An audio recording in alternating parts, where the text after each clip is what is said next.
Hey, what's going on? This one is a public one. How you doing? Today is the 26th, which is a Tuesday of August 2025. Good to be with you. I want to get one over to you on parenting. I've been wanting to touch upon this topic more often in a public setting. I do, of course, have my book, Peaceful Parenting, that I wrote and released in 2021. So I'll probably leave a link down below. If you're always looking for more in that department, I think that's a good place to head. And then I do have a bit on parenting, peaceful parenting in my new book, Family Formation, which came out like a couple months ago. It touches upon parenting, but it is more to do with building into a family, going into the family experience, and how to broker, navigate intimacy conversations between the man and the woman, how to build that connection nice and strong. I think it's a really great theme, and it's a worthwhile book. So I wanted to talk today about when you hit your energy limits as a parent. That may be the title of this video. I'm not sure, but I do want to talk about it some because it's important. I think there's something that parents struggle with, particularly older parents, and that is that they don't have enough energy to bring to bear on their parenting. So the average age of a parent now, the last time I saw the statistic was, I believe, age 31. And that is a dramatic difference from the average age of parents, let's say a generation ago in the 80s. I believe the average age of a parent then was 25 or 26, perhaps even a bit lower.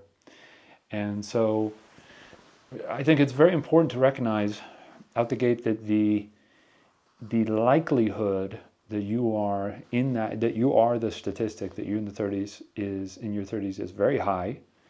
And so you have a lot less energy to bring to bear on your parenting. And also, children are not like a one size fits all. They're not like these little squishy eggs that you eat at Easter, these little marshmallow ducks, excuse me, not eggs. They don't come out like uniform, all printed the same way, the exact same mold. Every child is going to be the same. You can have the same expectations of every child. There is a huge variance in the personality of your children, and they'll exhibit. Now, one of the wonderful things about parenting is you do see you see aspects of yourself or your wife, yourself or your significant other.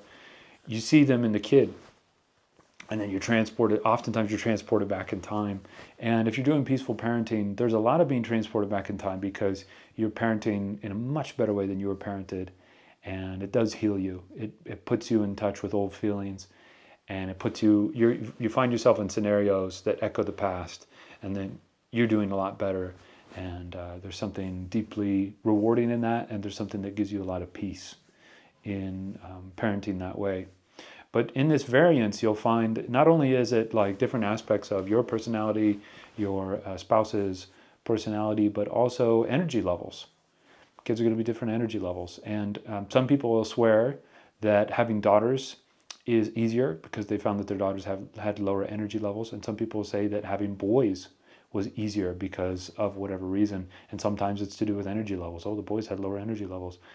It's all across the board. There is so much variance in people's energy levels. And if you're not anticipating this or you haven't factored it in, let alone your ages, maybe your older parents, because that's the statistical likelihood, then when you come to that point where you hit your energy limit, you hit your playtime limit or whatever it is, you hit that point where you start to tire out, the kid's going to go past it. This doesn't happen in every child's case, but the likelihood is higher the older you are as a parent. And what is so commonly the adjustment that parents make is that they will withhold the play. They will withhold, they don't have the energy, so they won't give it, and they'll withhold in a sense because they won't give the child the reciprocity or the warm reception on such a high energy level. They're just not capable of doing it. And so they make an ideal of being composed, or and some of that's good, but some of it, you want some chaos and you want some fun so that learning happens. But older parents will make an ideal out of sternness and seriousness and solemnity. And this is really because they don't have the energy levels to match their kids' vigor. And so they have a hard time. And then a lot of it too is like punishment, spankings, yellings. Why? Because the kid is bouncing off the walls too much. Okay, but have you maxed out your own energy levels, right? So how can you compare, right? Because people become so solemn and like, well, yeah, no, but I know to discipline. If that kid's like too high energy, and that's really what it is, they won't say it that way, right? So, oh, this child is disobedient. Like, have you ever thought maybe they're just bored? Maybe you're just low energy. Maybe you're just like a low energy parent. And they're just bored living in your home. There's not enough going on for them, so they cause trouble, and that's fun. That's a way of exciting you or enticing some activation out of you. They go, oh no! I need to hit them. Now it's the time for me to yell. Why? Because you ran out of energy. That's not a good reason. There's no good reason to yell, but that's not a good reason certainly. And so, how do you know? Also, like compared to what? Because have you ever maxed out your energy levels? Have you checked out my video on mitochondrial function? I put it out like a couple months ago. It's done all right. It's this Rumble and BitChute channel thing that I'm running. It's a quiet corner of the internet, much quieter than my YouTube, right? I put something up on YouTube, and within 30 minutes, I'd have over 2,000 views. Crazy. It was a lot of fun. I miss it. Maybe we'll get it back one day. But this video I put out a couple months ago, right? How to get your mitochondrial levels up, right? That has to do with energy. How are you sleeping? How's your mitochondrial function? Are you getting any mitochondrial redox? You get any regeneration of your mitochondria? Do you even know how to do that? Right? What's your diet like? Are you burning through your food clean and nice, or are you sluggish? You having some trouble with the digestive system? Where's your energy at? Well, it's worth knowing. And I would just wager to say that anybody that has really high energy wouldn't ever complain about having a high energy kid. Complaining is a low energy thing, and it is a low life force thing. And complaints beget more complaints. And it's not a constructive way to parent, to succumb to your complaints or to complain with your co-parent, right? What are we going to call that? Your husband, your wife, right? To just get sucked into co-complaining. Why? Because a kid was born with more energy than you? Doesn't make any sense. But yeah, this is a huge, huge and common oversight that I see all the time out there. All the time. Whenever I go out, right? Some paunchy, slouchy, cell phone neck stoop guy is like on his phone. Oh, especially the women. The women are terrible on their phones. The mothers, they cluster together. They sit on the same benches, and they're all on their phones, and they're all overweight, and their kids are, especially their boys, right? I do think that the higher energy thing is a bit more a boy. You got to be primed for combat as a teenager. You got to fight the saber-toothed cats that are out there. These women, they're just like fat donut butts, and they're just pooping on their phones next to each other, and they're sitting there, and they're like, their kids are like on the jungle gyms and flying around, and hey, every now and then, hey, don't do that, right? It's these Mexican mothers too. You see them. It's like they're all fat and they're all low energy, and they're all just like shaming and like dragging their kids off to cars, right? The white parents don't do this, right? But the Mexican mothers, they're always dragging their kids off to the cars, and you're like, what is going on over there? And it's spanking, right? It's freaking spanking that's going on in these cars. And then the kid comes back like, and the mother's like, like back on the phone. It's like, you're fat. You can't even keep up with these kids, right?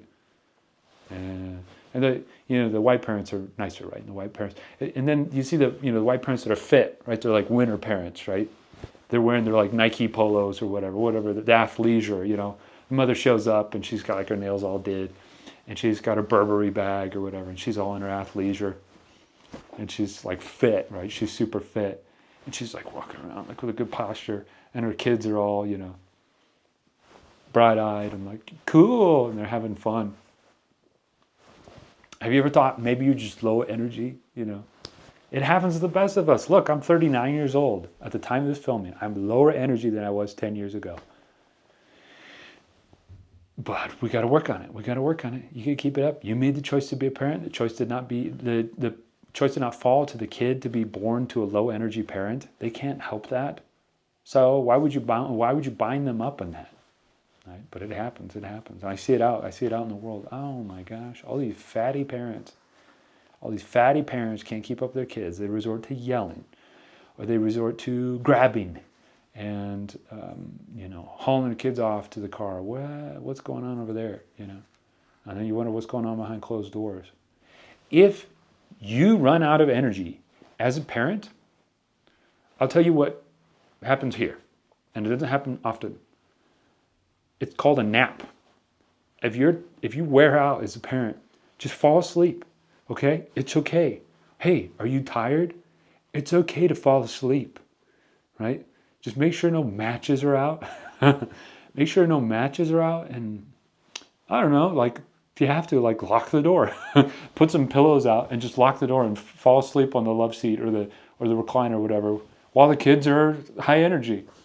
Right? People are so terrified, like they're gonna run with scissors, Well, if you talk to them about not doing stuff like that, okay. So maybe you can sleep a little, right? Maybe you can sleep a little. Some people do coffee, right? You do coffee. I don't know about that. I don't like to respond to low energy states by just huffing coffee, but hey, sometimes it happens. So what can you do to bump your energy up? I have a whole video on that. But I think just more basically, you have permission to fall asleep, okay? Like, all the all these disastrous scenarios popping in my head, because fat people complain like that. They're like, what if the kid, they spilled the food on the floor, the dogs eat it? It's like, I don't know, just sleep anyway. It's always, what if my kid gets a gun and shoots the other kids? That's why you can't take a nap? Like, really? That's how far you let it go? Hey, that's how high energy your kids are? Yeah. People don't let themselves just rest.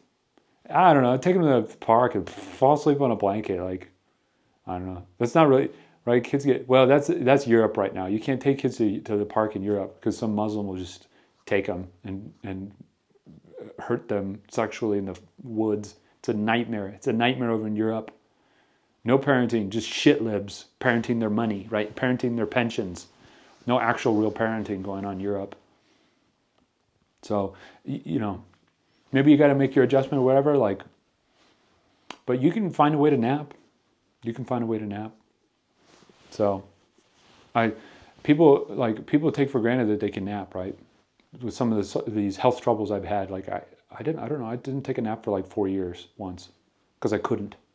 And just people take it for granted that they can. You can nap, and you're not doing that. You're instead yelling at your kid. You're getting shrill with your kid because you can't just rest. I can't even sleep. That was my attitude before. Now I can sleep. I can sleep better anyway. You can take a nap. That's incredible. And you're not taking advantage of that. You're not taking 5-minute power naps. Just let them jump on the couches a little bit and just fall asleep right there. They're not going to die. They're going to fall and break an arm. So, but people just always have their lifeboat scenario, right? People don't want to behave ethically because they always have their lifeboat scenario. It's pathetic.